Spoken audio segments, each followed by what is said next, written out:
Photo Date Rescue, or PDR for short, is an app you can install on a Windows computer that will fix all the dates and metadata on photos you've downloaded from Google Photos. If you've downloaded all your photos from Google Photos, they will often end up with incorrect dates, and all the metadata, which contains information like the time, date, location, camera details, and more, will be split off into separate .json files, not actually attached to the image as metadata.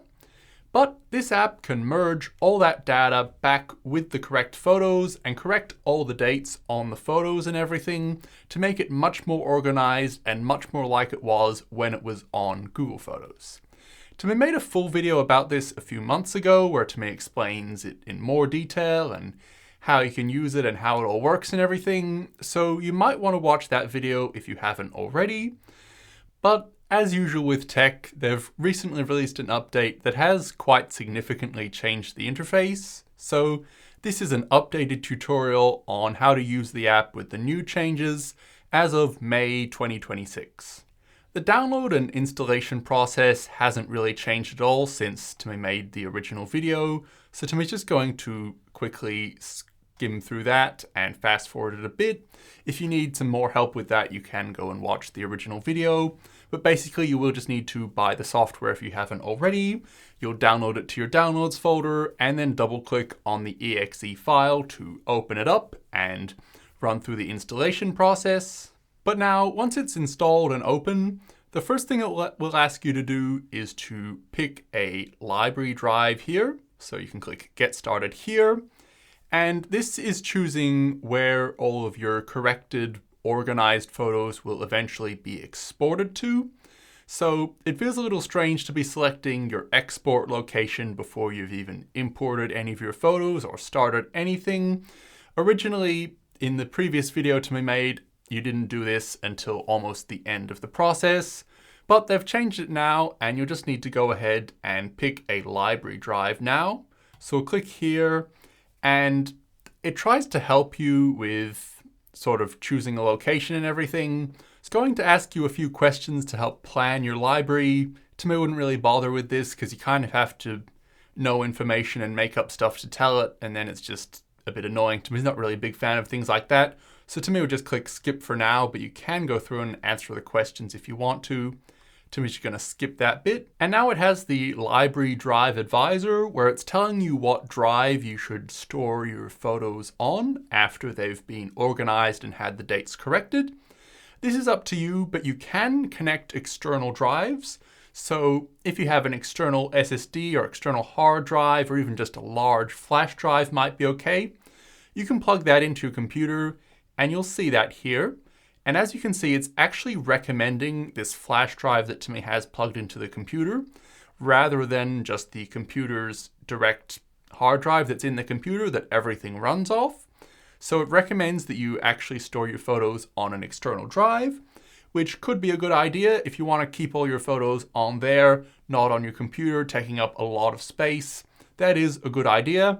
But it is completely up to you. You can choose your computer's hard drive if you want to, as long as there's enough space for all your photos. But whatever you're going to do, you just need to click Choose Library Drive here, and it will take you to this screen where you can choose what drive you want to use. In this case, it looks like it's showing this removable E, which might be the dongle for Timi's keyboard, so we definitely can't use that. But what we can choose from is either the computer's internal hard drive or the external flash drive that Timi has plugged in. In this case, Timi's just going to go with the computer's internal hard drive, but you could just click on the flash drive if you want to use the flash drive and store your photos on there. That is probably the better option if you're actually going to keep all your photos on a flash drive or something. But anyway, once you've done that, you'll just need to choose which folder you want to store the photos in. So if you're just choosing a flash drive or something, you'll probably just want to put them right here. But obviously, if it's the computer's internal hard drive, you'll need to find somewhere to put it.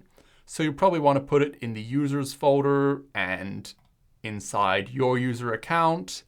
And maybe we'll put them in the documents folder. And Timi would usually recommend you create a specific folder for these photos to go in, named maybe organized photos or photo library or something, just so you have them all in that one folder in a bit of a more organized way. And you can do that by clicking the plus button up here and just give your folder a name and press enter to save that. So now we have this organized photos folder here, and we can click on that to go inside that. And then we can click select this folder here. So now once we have all our photos corrected with the correct dates and merged all the metadata and everything like that, they will be exported into that folder on that location, whether that was an external drive or your computer's hard drive. That's how that will work now. So now you're ready to go with that. And it is saying here activate license because you do need to have a license in order to do this. So you just need to buy the app and they'll give you a license, and then you'll click activate here, and you'll just need to paste in your license key here. Copy paste it is probably the easiest option. We'll paste it in there and click activate license, and that will just activate it. So now we can use it as much as we want because it's properly activated and licensed. And now we can just go ahead and add our source or sources. So this is your original photos that you might have downloaded from Google Photos or something, and maybe the dates are wrong or the metadata is split up and things. So you can actually be quite flexible here. If you've just downloaded a zip file full of photos from Google Photos or Google Takeout, you can actually just put that zip file straight in here as a source. You don't even need to unzip it or anything. It will do all of that for you.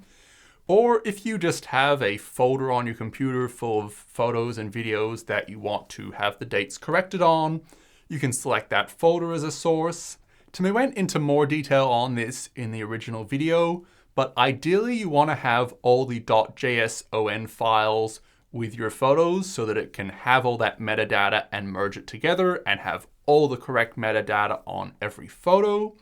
So if you've already deleted those .json files, maybe even consider re-downloading them all from Google Photos if you can do that. That way you'll have those .json files. But if you can't, if you've already deleted them from Google Photos and you've already deleted the .json files from your computer, that's okay. You can still put the photos in here and it will still do a pretty good job of correcting all the dates. It just won't be able to give you all of that other data. But whatever situation you have, you'll just need to go ahead and click add your first source here. And now you're choosing where the photos are. So if you had all the photos downloaded to an external drive or something, you would click on that drive. But in this case, we're just going to click on the computer's internal hard drive and find them in here. Now, if you are finding your photos on the computer's internal hard drive, this might be a little bit confronting. You see all these weird folders here.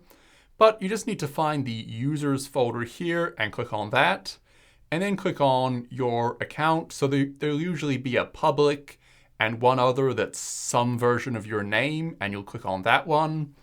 And now you'll see what's probably more familiar if you're looking at files on your computer with things like your documents and downloads folder and things. And you'll just need to go into whatever folder you have your photos in, wherever you've downloaded them to. So we'll click on the downloads folder here. So you could select this zip file here and it will extract all the photos out of that and then use that as the source. Or if you have already extracted the photos out of the zip file and you just have them in a folder here, like this one here, you can just click on that and then you don't need to really select it. You just need to go inside the folder like Timi's done here and then click add source and it will use that as the source. But you could just unzip a zip file if you want to. And now, as you can see, it's unpacking and analyzing all of the photos and reading the metadata and everything. So this could take quite a while if you have a lot of photos or just a fairly slow computer. So you will just need to sit back and wait for this to finish. So once it's finished processing, we now have our source added here. And we can see a few details about that. And we can either keep source or change source. If it's the source you selected, you're probably not going to want to change it. So just go ahead and click keep source. And now there's a button here that gives you an option to add another source. So this is where if your photos had been split into multiple separate zip files when you downloaded them, so you maybe have 3 different zip files with your photos split across each of them, you could add those additional zip files in here now, and it will merge them all together for you, which can be really nice and really handy. So if you have any of those additional zip files, go ahead and add them here. Or even if you just have any other folder on your computer with any other photos in it that you would like to be sort of added to your photo collection that you're storing on your computer here, and you want them to have the dates corrected and everything like that, you can just add any other folder you want here, and it will merge them in with all your other photos with the correct dates in the correct chronological order and everything, which can be really nice. And you don't have to worry about duplicates or anything. It will filter those out. So if you have any other photos at all on your computer you want to add here, this is where you can do that. You'll just go ahead and click Add Source and add any of those other sources here. But once you've done with that, once you've added anything you want to add, or if you just simply don't have any other sources to add, you can go ahead and click Back to Workspace here. And now this is your workspace where it kind of shows you what it's doing with all the different photos. So you'll see we have the date confirmed for 100% of these photos, and data recovered and marked, and we have 180 duplicates that it's removing. So we have all the details here, and you can look through any of that if you want to. And now in some recent updates, and actually even some more future updates to come, they're actually adding quite a lot of other cool features where you can do some really cool stuff with your photos all just on your computer, like facial recognition and searching them and organizing them and everything. So there's a lot more you can get into here, but we might do that in a separate, more in-depth video if enough people are interested in that. But for now, if you just want to export your photos with the correct dates and correct metadata, all you need to do is click Run Fix down here. And now what it will do is it will take all your photos from your source, so your zip file or folder full of photos or anything like that. It will take all of them and it will merge them with the .json files if it has any to correct the metadata, and it will work out the correct dates and it will organize them all with the correct dates.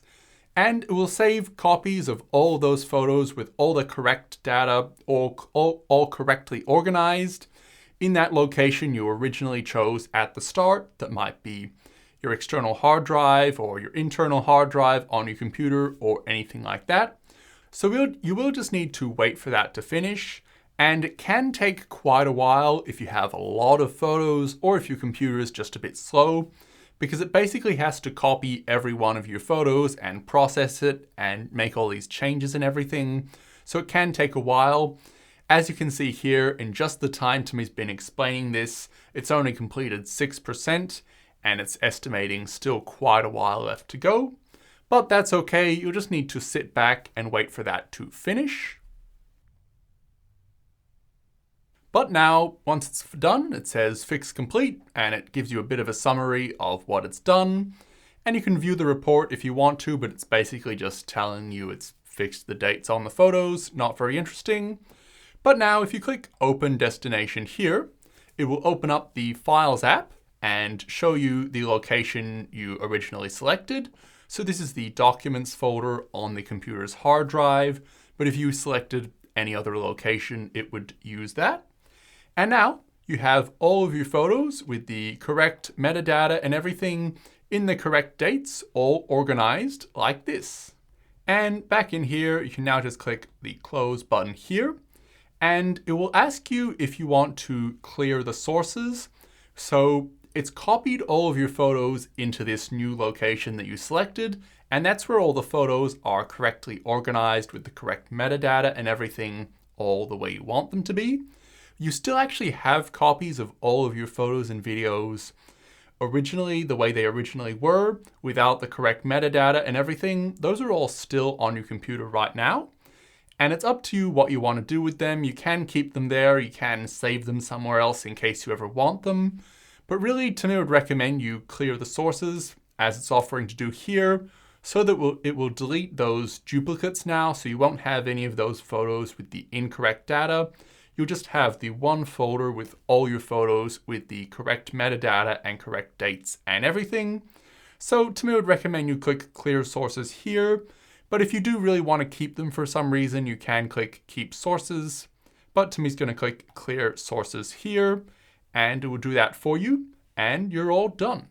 You can go ahead and close the app, and you will now have all of your photos with the correct dates and metadata saved in the location you selected. So that's the updated tutorial showing you how you can use photo data rescue since these new updates. As Timmy mentioned a few times, Timmy does go into more detail on some of these things in the original video, if you want to go back and watch that. This video is more just how to use the updated interface, but that's really all there is to that. And let Timmy know in the comments if you want a future tutorial of all the advanced photo organization features coming to the app very soon, and Timmy will do a more in-depth video walking right through that. But that's all there is to this video, so hopefully you found it helpful, and Timmy might see you in another one in the future.